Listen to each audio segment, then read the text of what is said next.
وبركاته.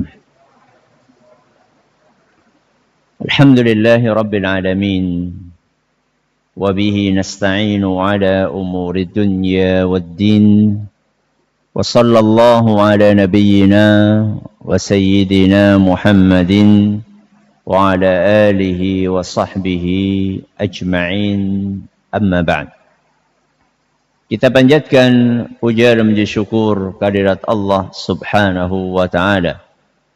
Pada kesempatan sore yang berbahagia kali ini, kita kembali diberi kekuatan, kesehatan, hidayah serta taufik dari Allah Jalla wa Ala, sehingga kita bisa kembali menghadiri salah satu di antara taman surga Allah Azza wa Jalla di muka bumi ini.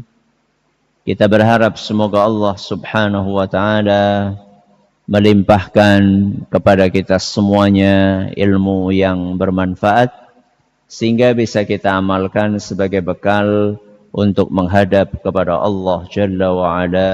Allahumma amin. Salawat dan salam semoga senantiasa tercurahkan kepada junjungan kita Nabi Agung Muhammad sallallahu alaihi wasallam, kepada keluarganya, sahabatnya, dan umatnya yang setia mengikuti tuntunannya hingga akhir nanti. Para hadirin dan hadirat sekalian dan juga segenap pendengar serta pemirsa rahimani wa rahimakumullah. Ketika ada perlombaan maraton, jaraknya 30 km. Pinten? 30 km. Jauh atau dekat? Hah? Jauh. Dari sini kemana? Hah? Bukateja. Masya Allah. Dari sini ke Bukateja. Dan yang ikut lomba maraton itu ribuan. Yang ikut ribuan. Begitu start dimulai, maka mereka pun berusaha untuk lari. Banyak yang berusaha untuk lari sekencang-kencangnya. Banyak yang berusaha untuk lari sekuat tenaga. Kilometer pertama masih kuatlah ya. Kilometer kedua, ketiga, mulai apa? Mulai merotoli. Ya. Mulai ngos-ngosan, ya. Mulai pelan larinya, sampai mendekati kilometer ke-20. Apa yang terjadi? Dari ribuan peserta itu tinggal berapa? Ratusan atau puluhan? Yang tersisa adalah para pelari profesional. Berarti yang berguguran di awal itu para pelari, kebalikannya profesional apa? Amatir. Kayak nyong karo jenengan. Di awal-awal sudah pada berguguran para pelari amatir. Sedangkan yang bertahan sampai kilometer ke-20 itu adalah para pelari profesional yang sudah terlatih fisiknya. Itulah kira-kira gambaran hari ini. Itulah kira-kira gambaran hari ini. 30 km gambaran dari 30 hari puasa di bulan Ramadan. Di kilometer pertama itu berarti di hari pertama bulan Ramadan. Semarak napa mboten? Semarak. Semarak. Di mana-mana masjid full. Bahkan saking fullnya itu sampai pasang teratak. Kayak Arab barang gawe. Yeah. Bahkan ada yang sampai ke jalan-jalan, nutup jalan. Saking melimpah ruahnya orang-orang yang berangkat ke masjid. Namun amat disayangkan, menjelang ke sini dan ke sini, maka jumlah jamaahnya semakin menyusut. Terata kewis, kukut. Terataknya sudah mulai dilipat kembali, disimpan. Yang tersisa hanya satu shaf atau dua shaf orang-orang. Mereka pindah shafnya kemana? Kemana? Ke mall. Persiapan Idul Fitri. Ya, katanya. Mengejar diskon. Ya. Mumpung lagi diskon. Ya. Mumpung lagi ada obral. Seandainya kita termasuk orang yang hampir sampai garis finish, apa yang harus kita lakukan? Dan seandainya kita termasuk orang yang berguguran di garis start, apa yang mesti kita lakukan? Berarti ada berapa kemungkinan? Ada dua kemungkinan. Kita termasuk yang profesional atau yang termasuk amatiran. Kalau seandainya kita termasuk yang profesional dan sampai hari ini masih bertahan untuk berangkat ke masjid, baca Qur'annya masih rutin, sodakohnya masih kenceng, apa yang mesti kita lakukan? Dan seandainya kita termasuk orang-orang yang sejak awal bahkan sudah gugur, apa yang mesti kita lakukan? Berarti ada berapa kelompok? Ada dua kelompok. Mari kita mulai dari kelompok yang pertama. Seandainya kita termasuk orang yang masih bertahan sampai titik ini, maka yang mesti kita lakukan adalah bersyukur. Apa yang kita lakukan? Bersyukur. Kepada siapa? Kepada Allah. Kenapa kok kita harus bersyukur kepada Allah? Karena kita bisa sampai titik ini bukan karena kehebatan kita. Kita bisa sampai titik ini bukan karena kekuatan kita. Kita bisa sampai titik ini bukan karena kita keren. Kita bisa sampai titik ini karena murni bantuan dari Allah Subhanahu wa ta'ala. Murni karena pertolongan dari Allah Subhanahu wa ta'ala.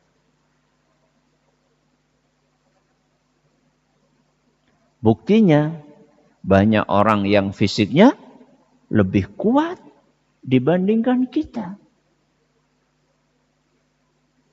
Banyak orang yang lebih sehat dibandingkan kita. Banyak orang yang lebih pintar dan cerdas dibandingkan kita. Akan tetapi ternyata kita yang dipilih oleh Allah Subhanahu wa ta'ala untuk mendapatkan taufiknya, sehingga kita bisa sampai bertahan di hari ini. Lantas, syukur itu diwujudkan dalam bentuk apa? Syukur itu diwujudkan dalam bentuk meningkatkan kualitas amal kita. Jadi kalau kita termasuk orang yang hampir mencapai garis finish, kita harus bersyukur. Kenapa bersyukur tadi? Karena kita bisa seperti ini semata-mata bantuan dari Allah. Syukur itu diwujudkannya dengan apa? Syukur itu diwujudkannya adalah dengan meningkatkan kualitas ibadah kita. Contoh, alhamdulillah dari tanggal 1 Ramadan sampai sekarang. Tanggal berapa ini? Hah? Kenalen? Tanggal 17. Dari tanggal 1 sampai tanggal 17, alhamdulillah selalu sholat berjamaah di mana? Masjid. Masih bisa ditingkatkan? Selalu sholat berjamaah di masjid 5 waktu. Masih bisa ditingkatkan? Beripun? Kalau kemarin berangkatnya setelah azan, maka mulai hari ini berangkatnya sebelum azan. Sehingga duduknya kita di masjid lebih lama. Emang kenapa kalau duduknya lebih lama? Pahalanya lebih besar. Karena orang yang duduk di masjid nunggu datangnya sholat, pahalanya seperti orang yang sholat. Berarti antara orang yang berangkat menjelang qomat dengan orang yang berangkat sebelum azan, pahalanya besar mana? Yang berangkat sebelum azan. Kenapa? Karena duduknya di masjid lebih lama. Dan itu sangat masuk akal. Kenapa? Begitu kita berangkat ke masjid menjelang azan, sebelum azan kita sudah berangkat, maka akan lebih banyak ibadah yang bisa kita lakukan dibanding orang yang berangkatnya menjelang qomat. Apa contohnya? Tahiyatul masjid. Bagi siapa? Bagi orang yang berangkatnya sebelum azan. Orang yang berangkatnya menjelang qomat sempat nggak tahiyatul masjid? Enggak. Mau begitu sampai ke masjid langsung qomat. Kehilangan kesempatan 2 rakaat tahiyatul masjid. Oke. Begitu salat tahiyatul masjid azan. Apa yang dia lakukan? Menjawab azan. Dapat pahala lagi. Pahala menjawab azan. Sedangkan seandainya kita berangkatnya menjelang qomat, mungkin ketika azan kita entah lagi ngapain. Entah lagi tidur, entah lagi sibuk apa. Sehingga cuma sekedar mendengar azan, tapi tidak menjawab azan. Pahala menjawab azan. Begitu selesai azan, daripada bengong di masjid ngapain? Sholat qobliyah. Dapat pahala sholat qobliyah. Dan itu tidak didapatkan oleh orang yang berangkatnya mepet qomat. Ternyata setelah sholat qobliyah 2 rakaat masih ada sisa waktu. Sambil nungguin qomat, apa yang dilakukan? Bisa berdoa, dapat pahala lagi. Sudah berdoa, ternyata masih ada sisa waktu. Apa yang dilakukan?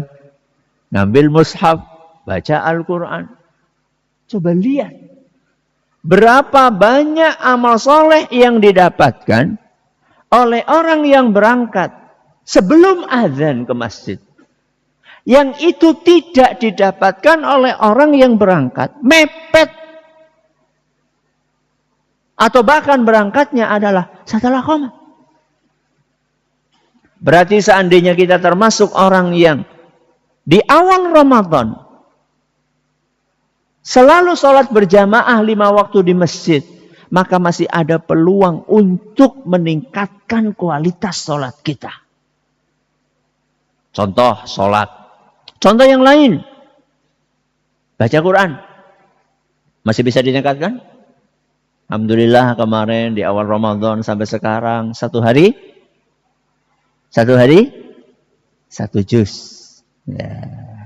Berarti sekarang mulai kita apakan? Tingkatkan lagi. Pinten? 1 juz jadi berapa? Berapa? 2. Mending lah daripada orang. Naik jadi 2 juz. Kalau dahulu para ulama kita begitu masuk 10 hari terakhir berapa? 1 hari 30 juz. 1 hari 30 juz. Berarti kalau 10 hari terakhir dapat berapa kali khatam? 10 kali khatam. Ya. Si kepriwe carane Ustaz 30 juz. Nanti kita akan jelaskan. Salah satu tipsnya nanti kita akan jelaskan. Kok bisa 30 juz full? Dan itu 10 hari. Berarti setiap hari 30 juz. Bahkan ada yang dalam sehari 2 kali juz. 2 kali khatam. Berarti berapa juz? 60 juz. Berarti siangnya 30 juz, malamnya 30 juz. Kalau yang tadi itu siangnya 15 juz, malamnya 15 juz. Ada yang sudah masuk 10 hari terakhir, bukan lagi khatam sehari sekali. Tapi khatam sehari semalam berapa kali? 2 kali. Itu namanya gaspol. Ya. Oke, sholat, baca Quran. Apalagi yang perlu kita tingkatkan? Menjaga puasa. Napa? Menjaga puasa. Karena ibadah utama di bulan Ramadan adalah puasa. Tapi apakah puasa kita sudah kita jaga secara maksimal atau belum? Alhamdulillah di awal Ramadan kita sudah menjaga puasa kita dari dosa dan maksiat. Dosa dan maksiat. Dosa mata, dosa telinga, dosa apa? Mulut, dosa tangan. Alhamdulillah Ustaz. Semenjak awal Ramadan wis ora jelalatan Ustaz. Alhamdulillah. Jadi ketika keluar rumah menundukkan pandangan mata. Padahal biasanya wah, rezeki nomplok. Dia tundukkan pandangan mata. Mohlah. Saya enggak mau puasa saya pahalanya berkurang. Saya enggak pengen puasa saya pahalanya rontok. Maka dia jaga matanya. Telinganya dia jaga. Enggak mau dia dengerin musik. Yang dia dengerin cuma Al-Quran saja. Mulutnya dia jaga. Enggak pernah menggunjing. Enggak pernah marah-marah. Enggak pernah misuh-misuh. Dia jaga mulutnya betul. Dia seleksi betul-betul apa yang keluar dari mulutnya. Yang haram-haram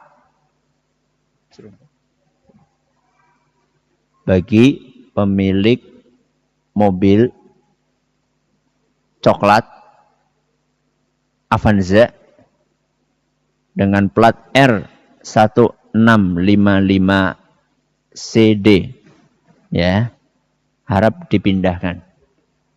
Ya, pemilik mobil Avanza Krem, ya Avanza Krem, merek R1655 mohon dipindahkan.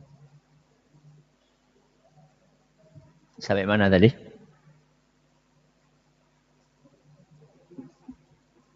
Menjaga puasa sampai mana tadi? Menjaga puasa dari apa? Menggunjing, mulut, ya mulut. Mata sudah ya, telinga udah, mulut. Dia jaga mulutnya dari hal-hal yang haram. Gunjing enggak, adu domba enggak, bohong enggak, mengucapkan kata-kata kasar enggak. Apakah ini masih bisa ditingkatkan? Nah, masih? Gimana, Cak? Meninggalkan yang tidak bermanfaat. Kenapa? Meninggalkan yang tidak bermanfaat. Berarti bukan hanya meninggalkan yang haram. Karena sesuatu yang tidak bermanfaat belum tentu haram. Saya kasih contoh. Ngobrol. Ngobrol. Berjam-jam. Haram? Haram apa betul? Tergantung. Kalau dia hanya sekedar ngobrolin urusan dunia, tidak ada unsur-unsur yang haram, dosa enggak? Enggak. Bermedsos, haram enggak? Hah? Bermedsos haram enggak? Tergantung. Tergantung apa? Tergantung kontennya. Tapi berlama-lama untuk bermedsos itu tidak bermanfaat. Scrolling terus-menerus itu tidak bermanfaat. Maka begitu masuk 10 hari terakhir, dia bukan hanya menjaga puasanya dari hal-hal yang haram, tapi dia juga menjaga puasanya dari hal-hal yang tidak bermanfaat.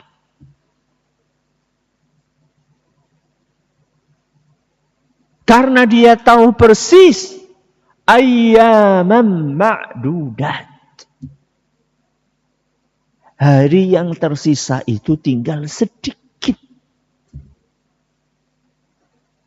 Sehingga dia berusaha untuk memaksimalkan puasanya. Dia jaga betul supaya tidak rusak dan tidak berkurang pahalanya. Maka dia ambil keputusan berani. 10 hari terakhir puasa apa? HP. Jadi levelnya sudah nopo? Naik. Ya. Jadi bukan lagi puasa perut, tapi puasa nopo? Puasa HP. Ya. Apa itu puasa HP? Cari. Saya pernah nulis itu tulisan. Puasa nopo? HP. Di IG ada. Loh, arep puasa HP malah nonton IG ora sida. Sementara pensiun. Sementara nopo? Pensiun. Apalagi nanti akan itikaf. Mau itikaf nggak HP ya ora dadi bubar. Itikaf kok nggak HP ya bubar itikaf. Ya. Nanti saya akan jelaskan kenapa bisa demikian. Oke. Dah ya, tadi saya kasih contoh meningkatkan kualitas sholat, kemudian apa? Baca Quran, kemudian menjaga apa? Puasa. Ini adalah orang yang masih bertahan sampai detik ini. Mari kita bahas orang yang sudah berguguran. Bahkan sejak garis start. Orang yang sudah berguguran di awal. Siapa mereka?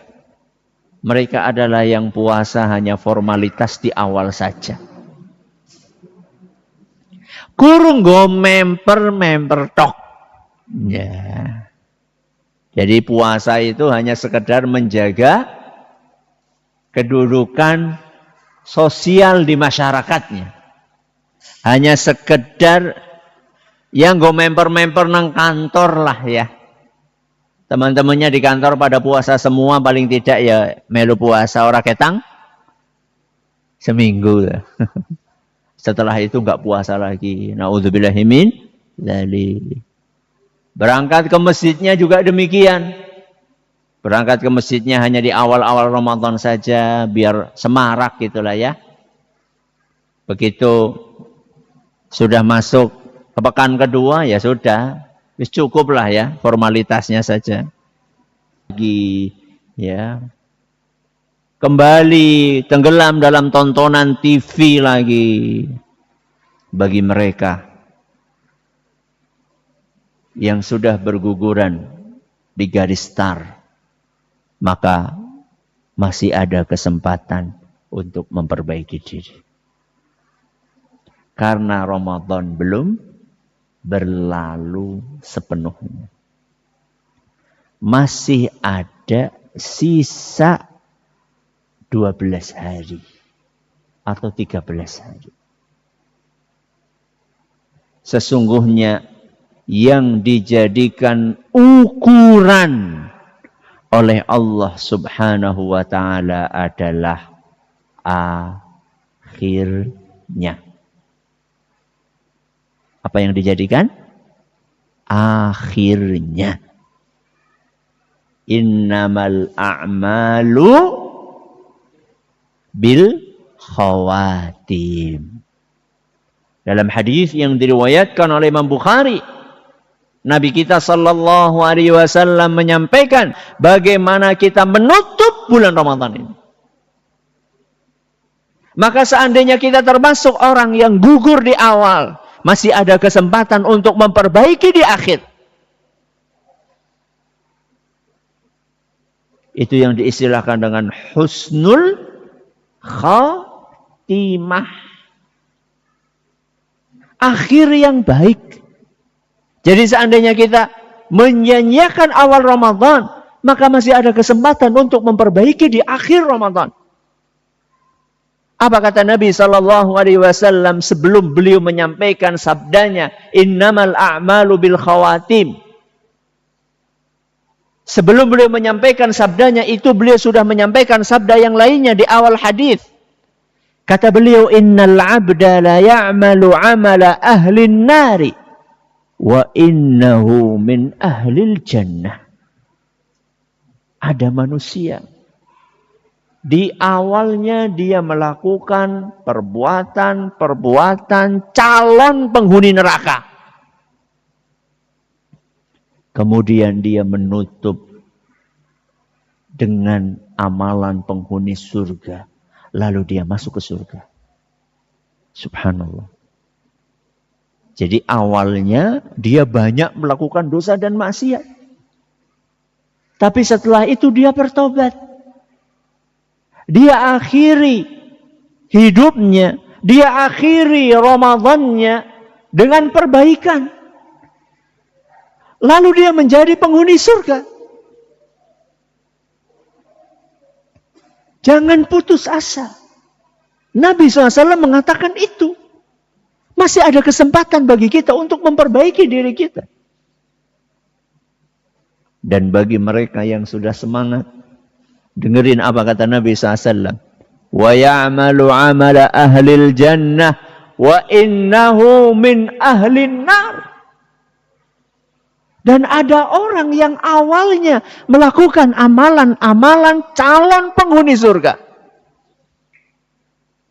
Akan tetapi dia akhiri, dia pungkasi amalan tersebut dengan perbuatan-perbuatan dosa dan maksiat yang mengakibatkan dia menjadi calon penghuni neraka.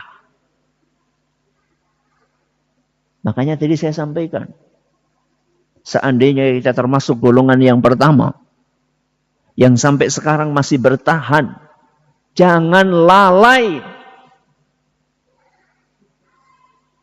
Jangan GR.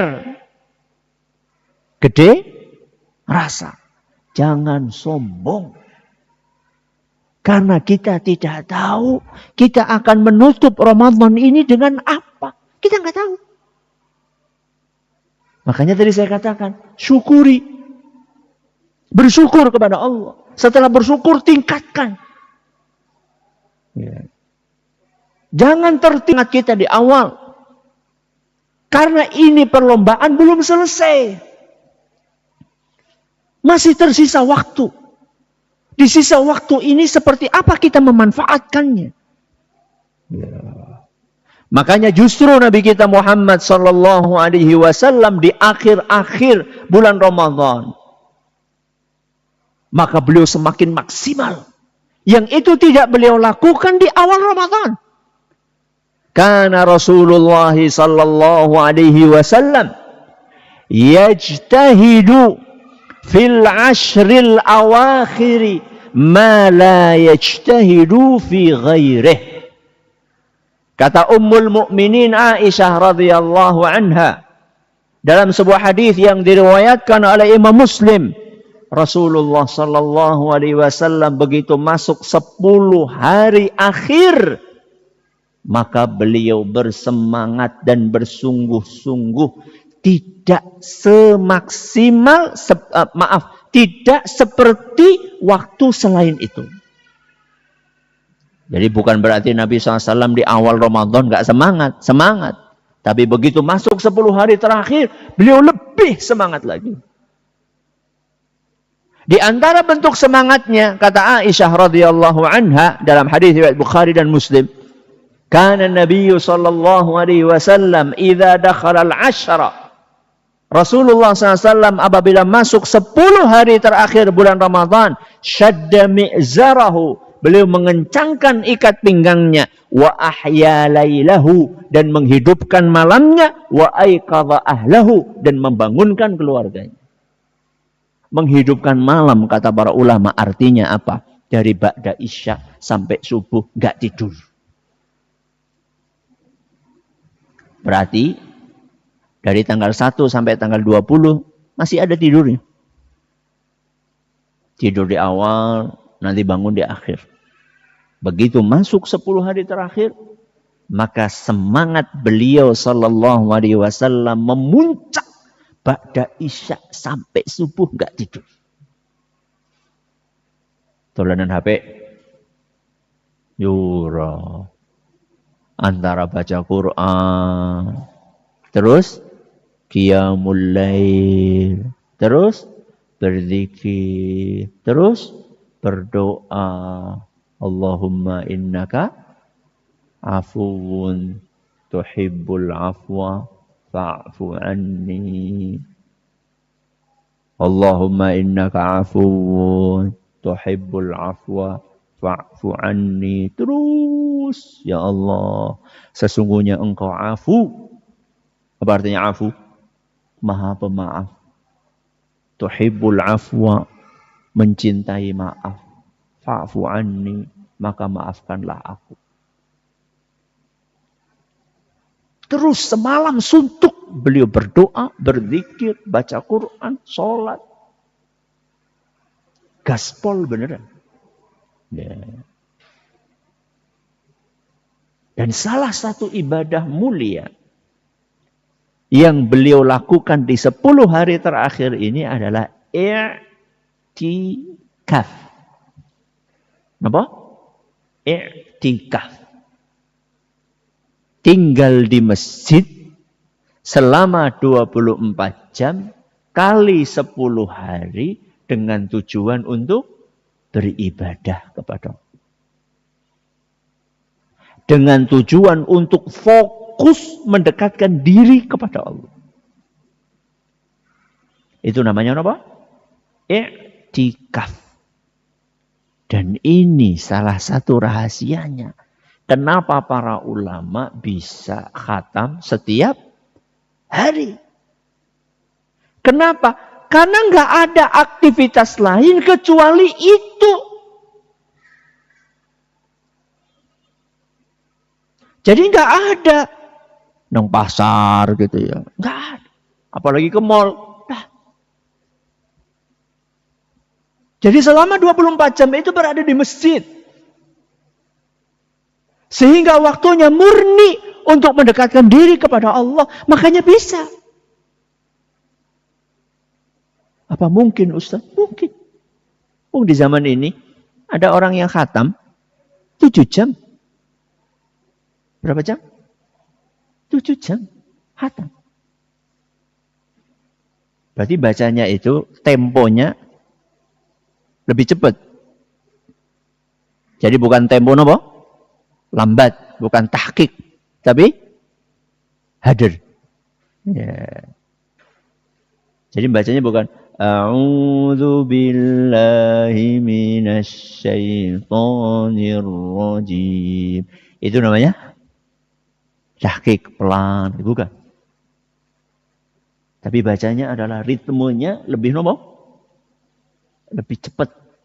Walaupun tetap ya makharijul hurufnya ya hak-hak tajwidnya tetap dipenuhi. Cuman dengan minimalis. Ya, jadi ada maksimalis, ada apa? Minimalis. 7 jam. Berarti bisa dong. Ya. Untuk khatam sehari 2 kali bisa. Ya. Dan ingat, ketika kita i'tikaf di masjid tujuannya untuk apa tadi? Ibadah. Berarti sesuatu yang bisa merusak ibadah itu harus diapain? Disingkirkan. Kenapa sih? Kok itikafnya di masjid? Mengurangi interaksi. Karena kalau itikafnya di mall, ya orang anak itikaf di mall. Ya susah. Pasti akan ketemu sama orang. Ngobrol ini, ngobrol itu. Termasuk di rumah. Kenapa kok dipilihnya di masjid? Karena meminimalisir interaksi. Sehingga keliru kalau misalnya di masjid masih tetap ngobrol. Berarti keliru. Ya ngobrolnya hanya seperlunya saja. Istilahnya say hello aja. Assalamualaikum. Waalaikumsalam. Mana sehat-sehat. Dah. Jadi bukan kok kemudian pindah cangkrukan mengendi? Memejit ya pada bae wingi cangkrukane nang pos ronda iki cangkrukane nang masjid ya pada bae. Itu yang diingatkan oleh Syekh Ibnu Utsaimin rahimahullahu taala. Ya. Jangan menghabiskan waktu untuk ngobrol. Kalau di zaman ini ngobrol itu enggak cuma dunia nyata. Termasuk ngobrol dunia maya, yaitulah HP. Sudah pakai bilik, ya, sudah pakai nopo? Bilik. Karena kan di zaman Rasul SAW, ya, banyak yang pakai nopo? Bilik. Ngertos bilik? Ya ruangan kecil lah ya. Hanya sekedar untuk 1 orang. Tujuannya apa? Mengurangi interaksi dengan orang lain. Tapi sayangnya, sudah pakai bilik, gawa HP. Ya wis bubar. Dia malah gaspol golek HP-an. Pakai headset lagi.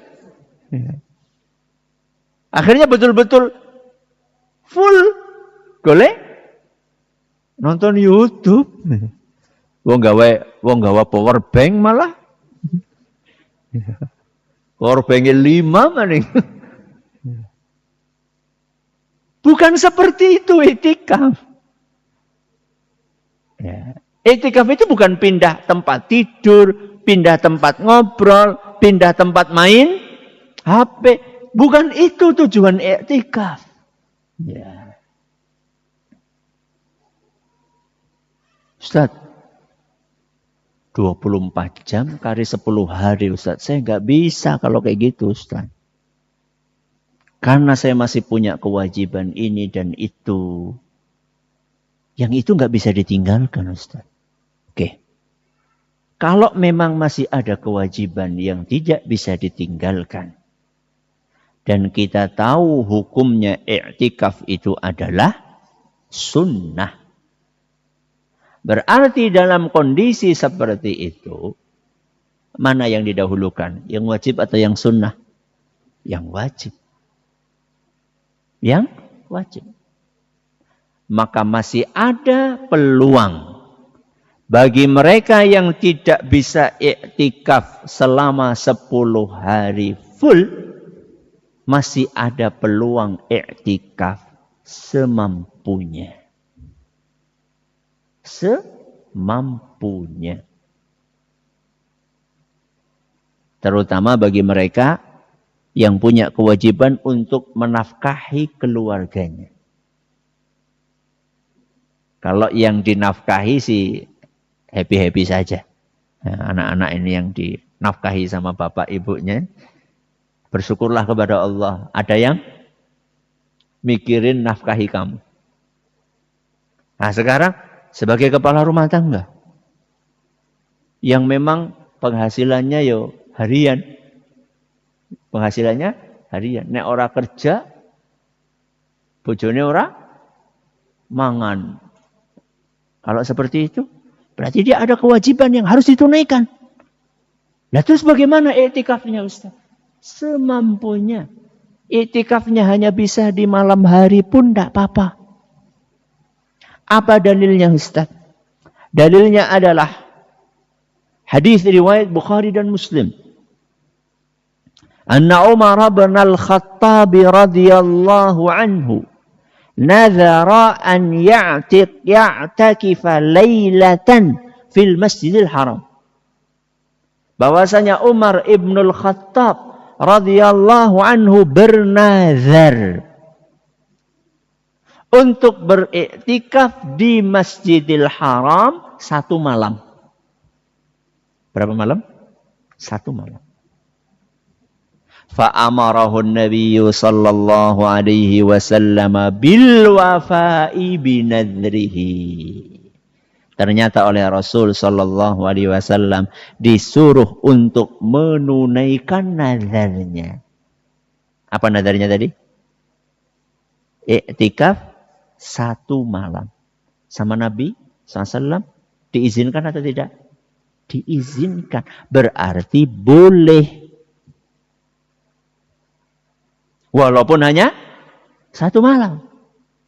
Apalagi kalau iktikafnya setiap malam. Wong 1 malam aja boleh. Apalagi iktikafnya setiap malam. Tidak apa-apa. Ini bagi yang memang punya kewajiban yang harus ditunaikan. Kalau misalnya dia Masya Allah, Tabarakallah, tabungannya cukup nggak setahun. Tabungannya cukup nggak setahun. Ya sudah.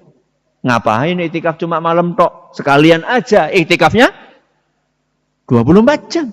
Wong sudah ada tabungan kok. Ya. Kecuali ada kewajiban yang lain. Ya. Kecuali ada kewajiban yang lain. Ya. Misalnya dia punya kewajiban di kantor sebagai seorang PNS misalnya. ASN. Ya. Dan dia ngurusi urusan publik. Ya. Ngurusi KTP, ngurusi KK, ngurusi apa lagi? Ya. Pasien. Ya. Masa ana wong lara ditinggal lagi itikaf. Oh, kudu ganti oksigen, ganti apa jenenge? Apa namanya? Infus ditinggal itikaf, kepriwe tinggal itikaf. Wajib. Nah. Tapi kalau misalnya anak-anakku ya, yang masih kecil-kecil yang enggak ada tanggungan apa-apa, kesempatan itu itikaf sudah. Full. Enggak ada kewajiban apa-apa selain itu. Ya. Apalagi sudah mendapatkan izin dari orang tuanya. Sudah apa boleh. Biar bapak yang kerja. Ya. Udah kamu itikaf fokus. Wah, kalau dapat kesempatan itu jangan disia-siakan. Itu kesempatan emas. Yang belum tentu nanti terulang di kemudian hari. Ketika kalian sudah berumah tangga. Harus ada kewajiban ini, kewajiban itu, tanggungan ini, tanggungan itu. Mumpung belum ada tanggungan-tanggungan yang berat ini, fokus i'tikaf. Dah, 24 jam. Oke. Jadi ini adalah i'tikaf. Jadi i'tikafnya itu harus jasmani dan rohani. Tema kita hari ini apa tadi? Judulnya apa? Ramadan garis start, bukan garis finish. Apa maksudnya? Maksud tema kita adalah bahwa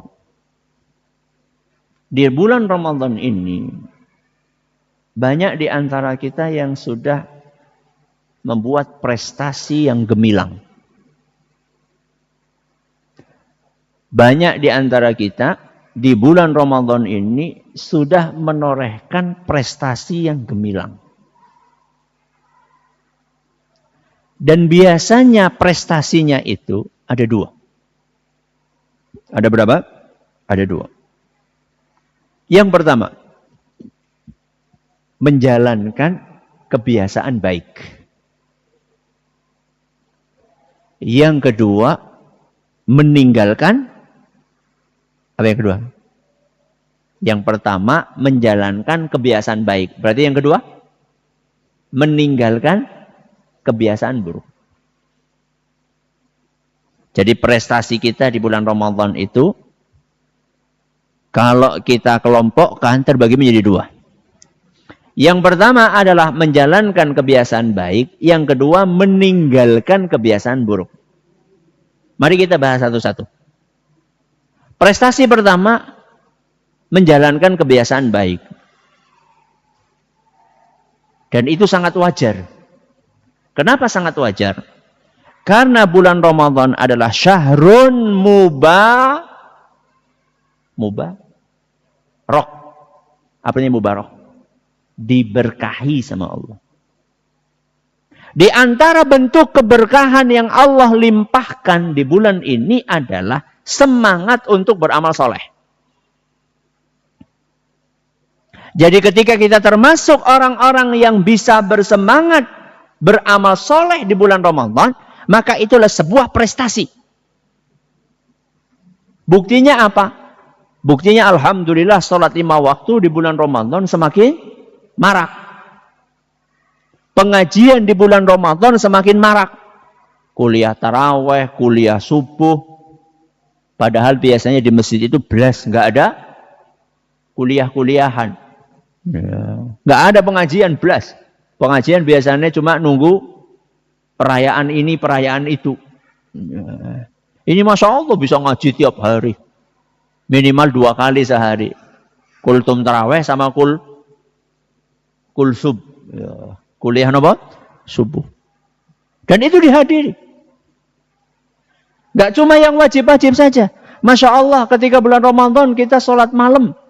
Minimal berapa rakaat? 11 rakaat. Bahkan ada yang 23 rakaat. Padahal di luar Ramadan pribun.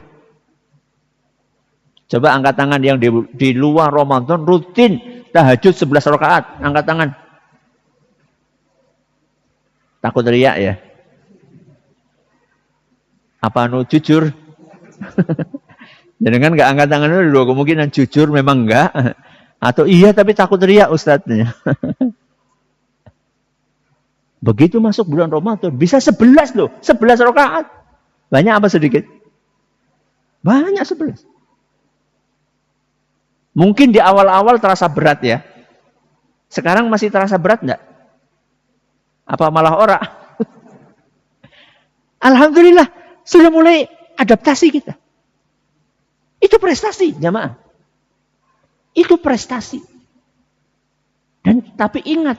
Itu baru garis start.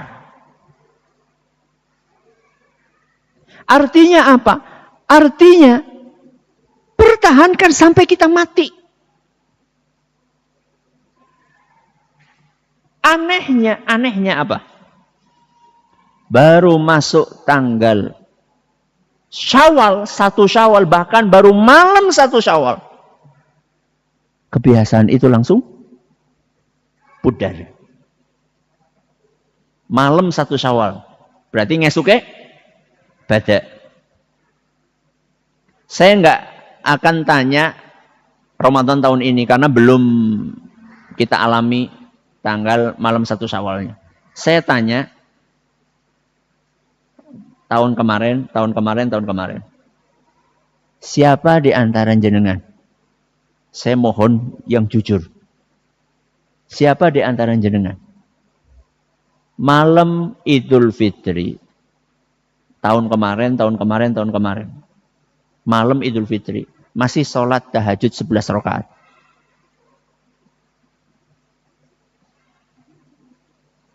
Nggak ada yang angkat tangan.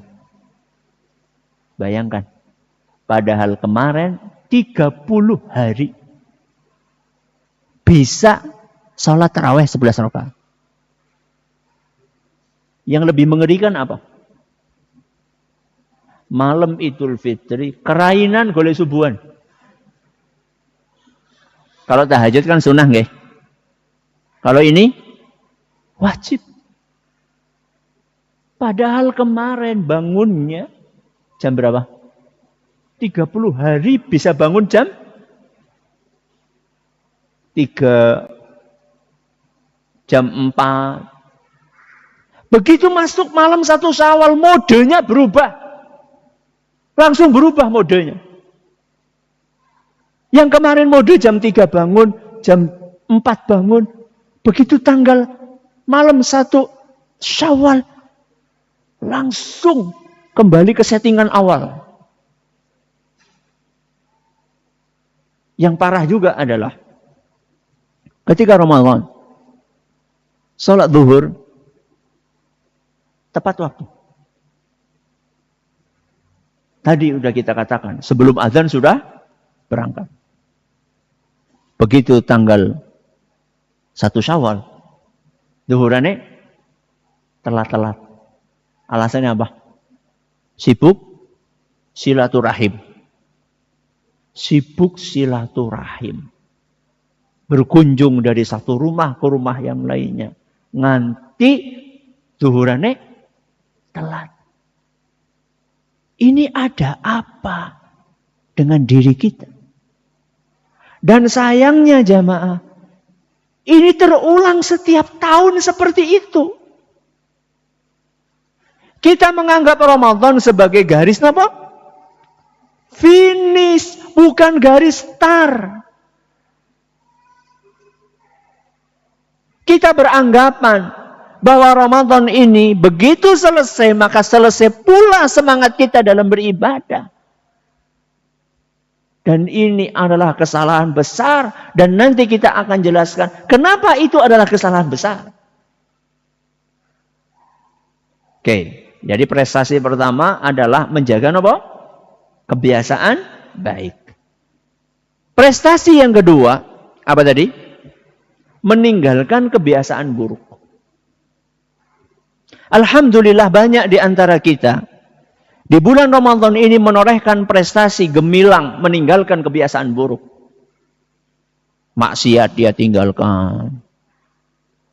Minimal ya di siang hari lah ya, ora udut. Minimal golek ora udut kapan? Siang hari. Mending atau tidak? Mending enggak? Ya mending. Walaupun bukannya udut. Ya. Jadi ada sebagian orang subhanallah. Begitu azan langsung. Ya. Lumayan meninggalkan ngerokok selama siang. Kali 30 hari kan udah lumayan. Ya. Prestasi itu. Prestasi dia meninggalkan maksiat. Gak cuma maksiat yang dia tinggalkan.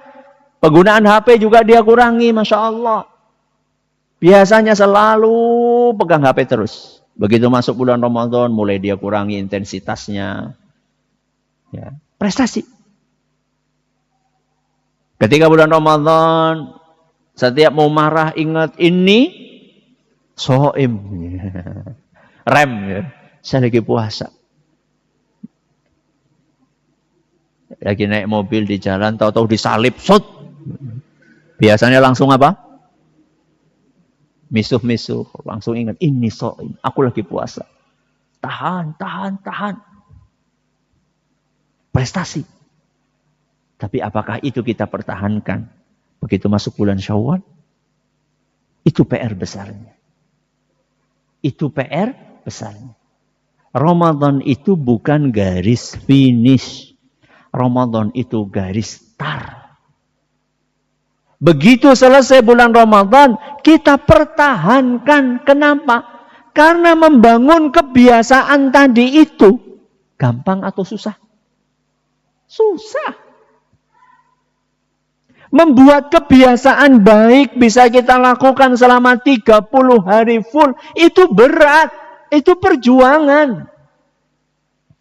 Itu butuh pengorbanan. Itu butuh perlawanan terhadap nafsu kita.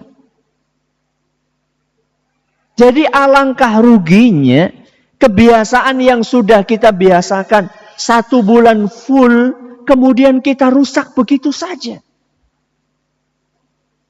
Itu digambarkan oleh Allah Subhanahu wa ta'ala dalam Al-Quran surat An-Nahl. Ayat 92. Surat apa? An-Nahl ayat 92. Apa kata Allah Subhanahu wa ta'ala? وَلَا تَكُونُوا كَالَّتِي نَقَضَتْ غَزْلَهَا مِنْ بَعْدِ قُوَّةٍ أَنْكَاثًا. Apa artinya Ustaz? Jangan seperti seorang perempuan yang sudah membuat kain tenun yang sangat indah. Benang per benang. Dia pintar. Dia bikin pola. Sedikit demi sedikit sampai membuat kain yang sangat indah sekali. Kuat, polanya indah. Kemudian setelah selesai kain itu dipintal, lalu dia lepasi satu persatu benangnya.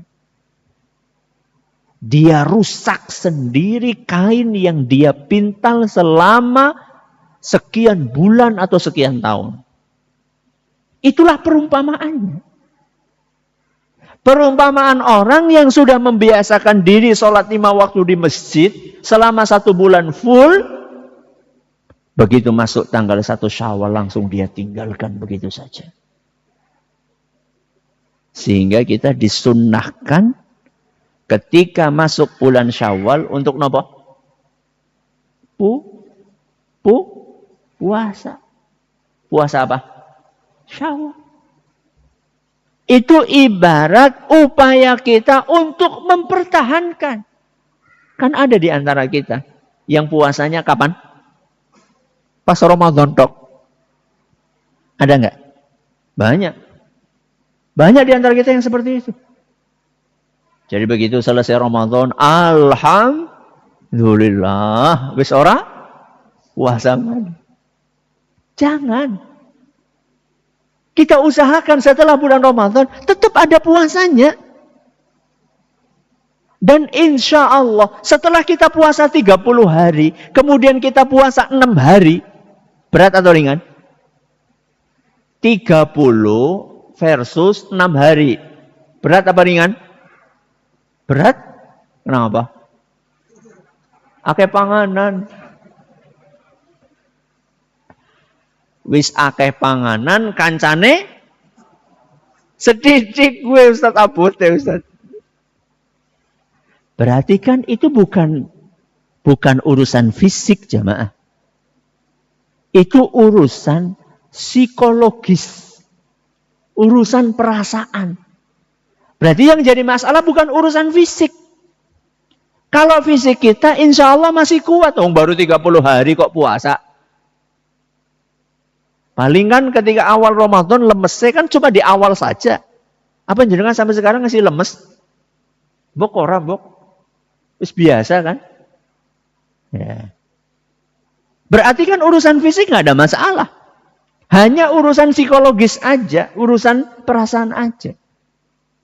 Terus bagaimana Ustaz supaya perasaan itu bisa kita tangani, bisa kita manage Ustaz? Ya nyari temen. Siapa kancane? Ya bojone bae. Ya. Jangan bilang sama istri. Pokoknya ya, ayo gaspol ya. Apa? Ya pokoknya begitu masuk hari Senin pertama ya, di bulan Syawal, ayo kita puasa. Oke, siap. Ya. Cari teman. Ya, cari teman. Kemungkinan kan Idul Fitrinya hari apa? Kemungkinan Jumat. Berarti kan lumayan gue golek mangan kupat wis pirang dina gue. Jumat, Sabtu, Ahad, 3 dina cukup ora? Cukup lah ya. Udah 3 hari nih kita. Nah, Seninnya puasa. Ya. Sekalian double ndak apa-apa niate. Ya, yes, yes. Puasa Senin sekaligus apa? Nyawa. Ya. Sehingga kebiasaan baik itu tidak hilang. Ya. Sholatnya juga demikian. Ya. Ngurangi HP-nya juga demikian. Jadi kita itu selama iktikaf bisa melepas diri dari HP, itu butuh perjuangan itu. Itu butuh pengorbanan itu. Butuh perlawanan sekuat tenaga dari hati untuk melawan keinginan HP lagi. Dan ternyata selama 10 hari kita sukses untuk melepas diri dari ketergantungan gadget. Maka begitu masuk bulan Syawal, kurangi penggunaannya. Jadi saya tidak katakan full tinggalkan total. Kayaknya susah. Kurangi. Ya, batasi. Bikin semacam MOU dengan siapa? Dengan istri. Ayo, di bulan Syawal ini kita kurangi yuk. Kemarin rasanya enak kok. Nggak terlalu tergantung dengan HP, rasanya lebih nyaman. Nggak bolak-balik ada notifikasi. Apa? Ya, Shopee, itu apa lagi? Ya. Bolak-balik nggak ada notifikasi. Enak yo rasanya. Kita matiin HP. Ayo kita kurangi penggunaan HP. Jadi ada perubahan dalam hidup kita. Ada perubahan di dalam hidup kita. Perubahan dalam interaksi kita dengan Allah Subhanahu wa ta'ala. Dan perubahan dalam interaksi kita dengan keluarga kita. Ya. Masya Allah, ketika bulan Ramadan kita sabar menghadapi anak-anak kita. Maka begitu selesai Ramadan di bulan Syawal, kita juga semakin sabar menghadapi mereka. Gak lagi gampang marah-marah. Ya. Kenapa Ustadz? Kok kita menjadikan Ramadan ini sebagai garis start, bukan garis finish? Karena kita tidak tahu kapan kita akan mati. Subhanallah. Ada sebuah kisah yang tragis. Mengerikan. Seorang bapak-bapak yang kerjaannya zina. Kerjaannya apa? Zina. Mulai dari muda berzina. Semakin tua bukannya semakin tobat, tapi semakin parah. Zina. Jadi umur dia itu tidak membuat dia menjadi jera. Sampai ditakdirkan oleh Allah Azza wa Jalla sakit. Sakitnya parah. Dirawat di rumah sakit. Ditungguin sama anaknya. Masya Allah, anaknya ini walaupun bapaknya seperti itu, tetap dia berusaha untuk merawat, berbakti, menasehati. Sampai akhirnya di suatu malam, kakek ini, kan sudah jadi kakek ya, udah tua. Kakek ini bilang sama anaknya, tolong ambilkan Al-Quran. Tolong ambilkan Al-Quran. Anaknya kan seneng toh. Alhamdulillah, bapak mau tobat. Jadi orang ini itu bukan hanya zina, tapi juga nggak sholat. Jadi kan ngeri banget itu. Sudah nggak sholat, kerjaannya apa? Zina. Akhirnya sama anaknya diambilin Quran tuh. Alhamdulillah bapakku seumur-umur nggak pernah megang Quran, nggak pernah sholat, tiap hari zina, kok ujuk-ujuk ngambil Quran? Apakah ini hidayah dari Allah?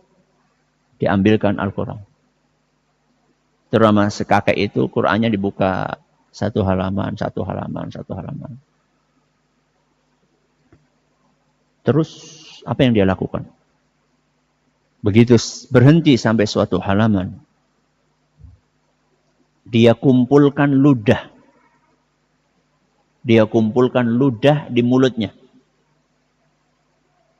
Setelah terkumpul ludah banyak, maka dia ludahkan ke mushaf Al-Quran.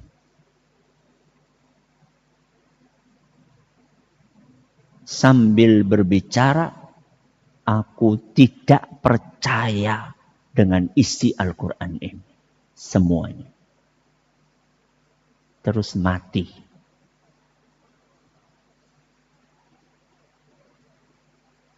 Itu adalah akibat menunda-nunda taubat.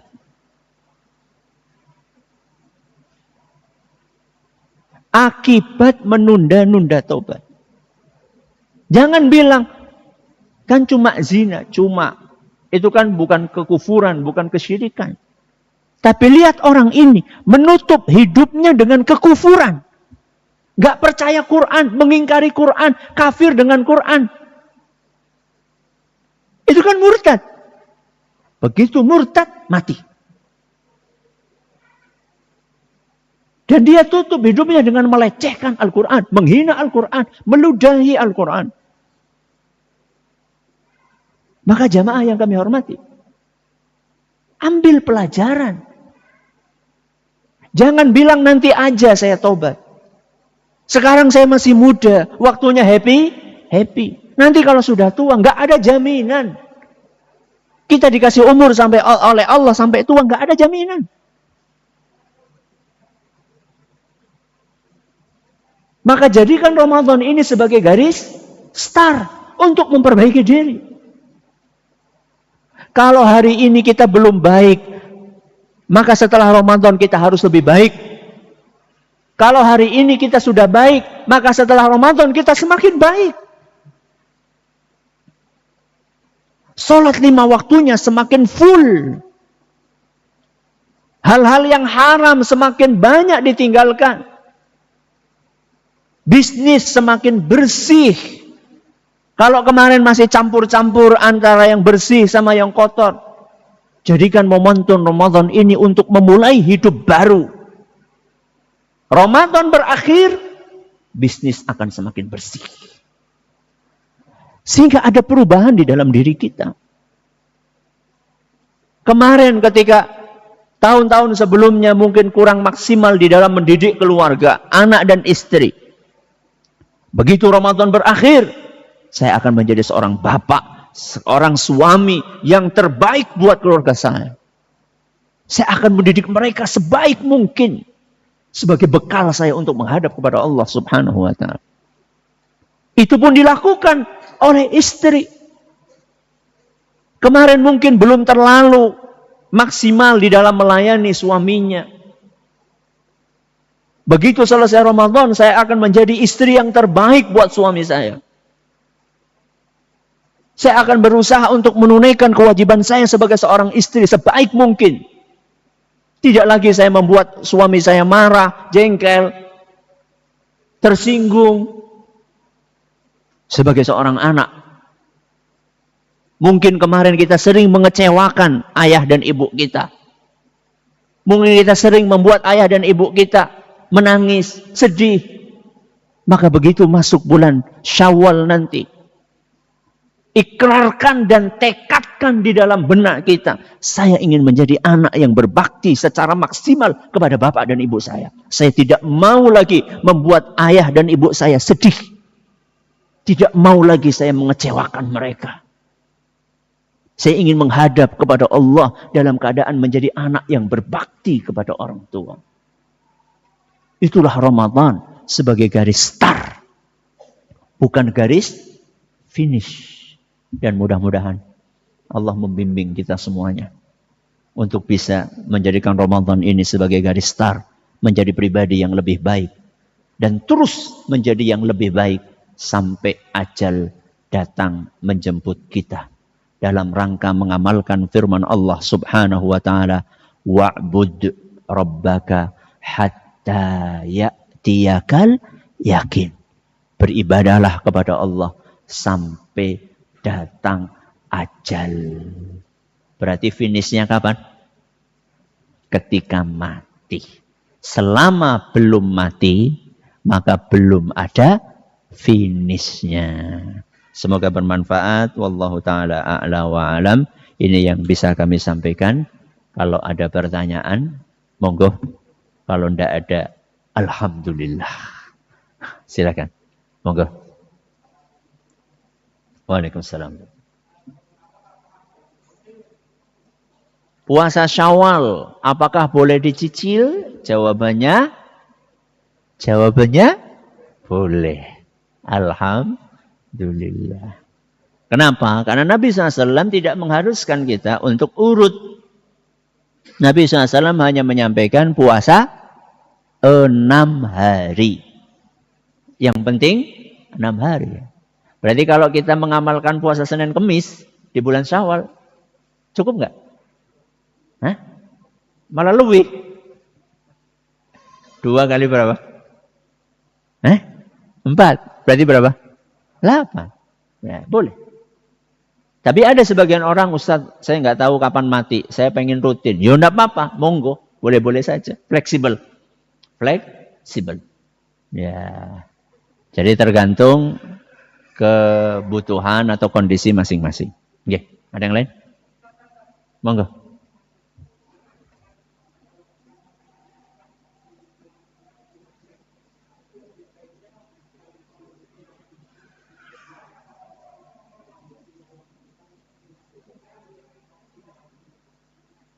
Bagusnya kalau kita lagi iktikaf, lampunya nyala atau mati. Tergantung.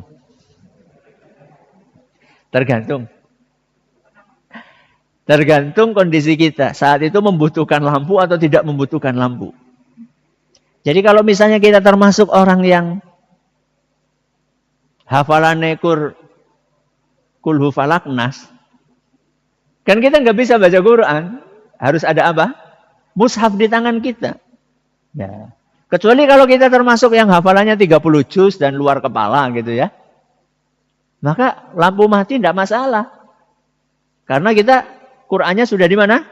Sudah di kepala kita. Ya. Qurannya sudah di kepala kita. Tapi kalau kita hafalannya sedikit dan kita nggak bisa baca Quran, kalau nggak ada penerangan, diterangin supaya kita bisa baca Quran. Ya, jadi tergantung sikon. Dan juga ada sebagian orang, kalau gelap itu malah jadi ngantuk. Akhirnya malah turunnya orang kemenangan. Kalau terang, dia itu lebih semangat, terus arep ngantuk, arep turu ya mandan kepriwe, kancane pada ngaji kabeh kok turu dewek gitu ya. Jadi lihat sikon. Ya. Oke. Ustaz, lebih utama mana antara birrul walidain dengan i'tikaf?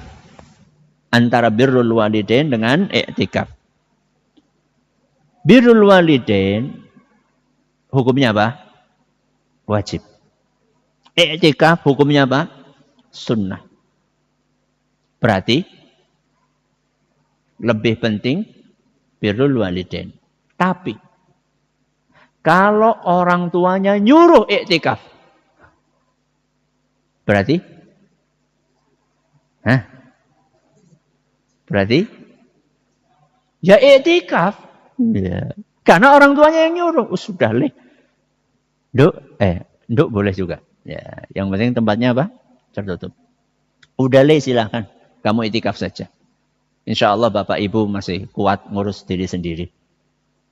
Berarti iktikaf. Dong sudah ada lampu hijau kok. Ya, dari Bapak Ibunya kok. Malah Bapak Ibunya lebih senang kalau anaknya di masjid, di rumah malah turunan HP baik. Udah kamu di masjid aja nak. Bapak malah senang kamu di sana kok. Ya. Jadi lihat kondisi. Kecuali kalau bapak dan ibu kita itu sudah sepuh dan sangat membutuhkan bantuan kita. Ya. Nun sewu, ada sebagian orang tua yang sudah nggak bisa ke kamar mandi sendiri. Ya. Harus ada yang mapah.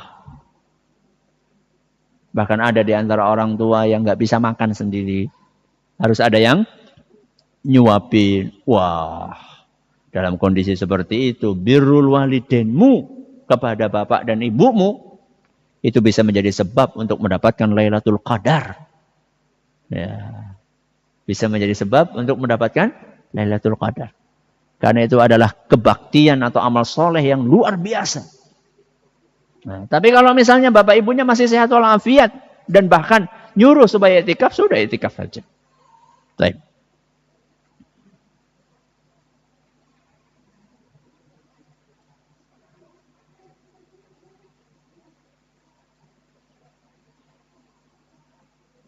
Bagaimana memanage waktu supaya bisa lebih maksimal memanfaatkan Ramadan bagi yang masih bekerja ketika iktikaf. Oke. Yang pertama niat. Yang pertama niat. Niat apa Ustadz? Niat bekerja untuk beribadah kepada Allah. Apa Ustadz bentuk ibadahnya? Memberi nafkah. Memberi nafkah. Wajib atau tidak memberi nafkah kepada keluarga? Wajib. Berarti kita niatnya bekerja untuk menunaikan kewajiban. Satu, niat. Yang kedua, masih niat lagi. Maaf. Yang pertama niat. Yang kedua tekad. Apa? Tekad. Tekad di dalam hati, ya Allah, seandainya Engkau memudahkan aku bisa memberikan nafkah kepada istriku tanpa harus bekerja di 10 hari akhir Ramadan ini, maka saya pengen iktikaf. Keinginan untuk iktikaf itu sudah pahala. Sudah menghasilkan apa? Pahala. Keinginan kuat untuk iktikaf, tekad. Saya nggak bisa iktikaf karena ada kewajiban ini. Seandainya saya nggak ada kewajiban ini, saya sudah iktikaf. Nah, keinginan kuat itu sudah bernilai pahala. Berarti kan kita sudah dapat pahala tadi, kerja niatnya ibadah, terus dapat pahala dengan apa? Niat. Yang ketiga, kalau Anda iktikafnya di malam hari, coba siang harinya itu kerjanya jangan terlalu capek. Kerjanya jangan terlalu capek. Jadi macul biasanya 6 jam, ya dikurangi lah. Jadi berapa? 3 jam gitu ya. Supaya apa? Supaya fisiknya di malam hari bisa dipakai, terasa ringan untuk beribadah. Kenapa? Karena kalau siangnya terlalu capek, biasanya malamnya letih. Sehingga dipakai untuk beribadah itu rasanya berat banget. Ya. Sehingga bekerjanya di siang hari jangan terlalu capek. Dan usahakan melakukan qailulah. Apa qailulah? Tidur siang. Tidur siang. Itu semacam tabungan untuk malam. Jadi kalau siangnya kita tidur, biasanya malamnya meleknya lebih gampang. Terakhir, bagi orang yang terbiasa untuk melawan ngantuk dengan minum kopi, maka manfaatkan itu. Manfaatkan itu. Sebagian ulama, kalau nggak salah Syekh Si'di rahimahullah, itu beliau kalau sudah malam-malam 10 hari terakhir, sangu kopi. Sangu apa? Kopi. Jadi antara 2 rakaat itu apa? Ngopi. 2 rakaat ngopi. Supaya apa? Supaya full kuat. Jadi ngopinya ora nggo nonton bal-balan ora. Ya. Ngopi supaya baca Qur'annya kuat. Itu bagi yang terbiasa menahan ngantuk dengan kopi. Ada sebagian orang orang ngopi pada baik. Ya, gimana lagi? Terserah pakai cara apa. Mungkin pakai cara air, diapain? Dibasahin. Atau mungkin ngajinya sambil berdiri. Ya, biar enggak ngantuk atau sambil jalan-jalan keliling masjid. Ya, pokoknya intinya gimana caranya supaya kita bisa melawan rasa ngantuk. Ya. Jadi harus ada effort. Harus ada effort, harus ada upaya kuat dari diri kita. Jadi jangan gampang pasrah. Ngantuk ya wis lah jagong bae, ora kurang jagong sesuai ndelosor. Ya. Jadi harus ada perlawanan. Ya, harus ada upaya, harus ada usaha. Ketika ngantuk ini gimana caranya? Ya, entah berdiri, entah wudhu, mandi gimana, enggak apa-apa. Ya, mandi biar seger gitu. Boleh, enggak apa-apa. Ya. Intinya bagaimana caranya supaya kita tidak ngantuk. Ada lagi? Cukup? Baik, kalau sudah nggak ada pertanyaan kita cukupkan sampai di sini. Terima kasih atas perhatiannya. Mohon atas segala kurangannya. Semoga Allah Subhanahu wa taala mengaruniakan taufiknya kepada kita semua agar kita bisa menutup Ramadan ini dengan akhir yang baik dan kita bisa mengawali hidup kita dengan hidup yang lebih baik setelah selesainya Ramadan, dan Allah Maha Kuasa untuk itu semuanya. Terima kasih atas perhatiannya. Mohon atas segala kurangannya. Kita tutup. Subhanakallahumma bihamdika. Asyhadu an la ilaha illa anta. Astaghfiruka wa atubu ilaik. Assalamualaikum warahmatullahi wabarakatuh.